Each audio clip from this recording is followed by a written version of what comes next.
Mabisang paraan upang mawala ang mabait o daga sa inyong bahay. Gagamit nga pala ako ng fudgy bar. Pwede rin kayong gumamit ng kahit anong tinapay o pagkain na paborito ng mabait sa inyong bahay. Kahit anong pagkain basta alam nyong matatakam sila rito. Gagamit nga rin pala ako dito ng katol, hindi pampawala ng lamok, kung hindi pampawala ng daga o mabait dito sa aming tahanan. Isang pirasong katol lang ang gagamitin ko kaya inihiwalay ko na yung kapares niya. Puputol-putulin ko nga pala muna itong katol ng maliliit. Napansin ko nga kasi na hindi lang kami ang naninirahan dito sa aming bahay, kung hindi pati ang mababait o daga. Mabait kong tawagin para hindi manakit. Kaya naman naalala ko nga itong ginagawa namin noon. Kapag may mga daga sa bahay namin ay itong ginagamit namin. Kaya naman ito gagawin ko na nga ngayon dahil dumadami na rin ang mabait dito sa bahay namin ngayon. Katapos ko nga palang putol-putulin ng maliit ang katol ay dudurugin naman natin ito ng pinong-pino. Gumamit na lamang ako ng plastic at sinalin ko nga yung putol-putol na katol para dito ako magdudurog.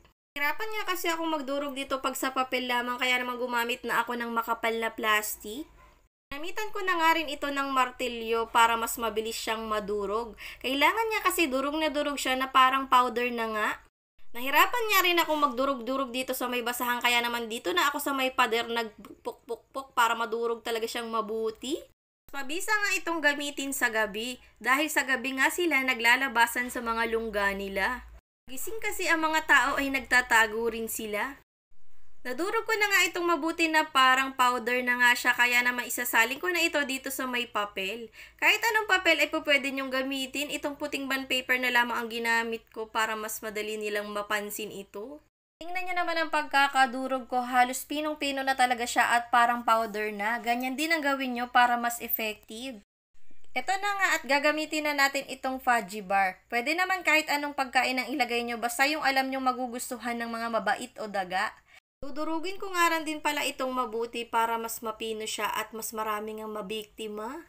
Sumunod nga ay ihahalo ko ito dito sa dinurog-durog kong katol. Hahaluin ko lang itong mabuti upang hindi niya mahalata na may kasama itong katol. Kailangan niya ay mas mangibabaw yung itsura ng pagiging chocolate niya para hindi niya talaga mahalata. Alam niyo naman napakatalino ng mababait. Naalala ko nga noong bata ako kapag tinawag ko nga ng daga ang mabait sa amin ay kinakagat ako nito sa paa.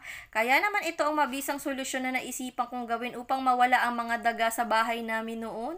Kaya naman dito sa bago namin bahay ay may napansin nga akong isang bubuwit kaya naman pupuksain ko na nga agad. At ilalagay ko na ito dito sa may ilalim kung saan sila palagi nagdadaanan. Kakainin nila ito na akala nila pagkain hindi nila mapapansin na may laso na pala ito.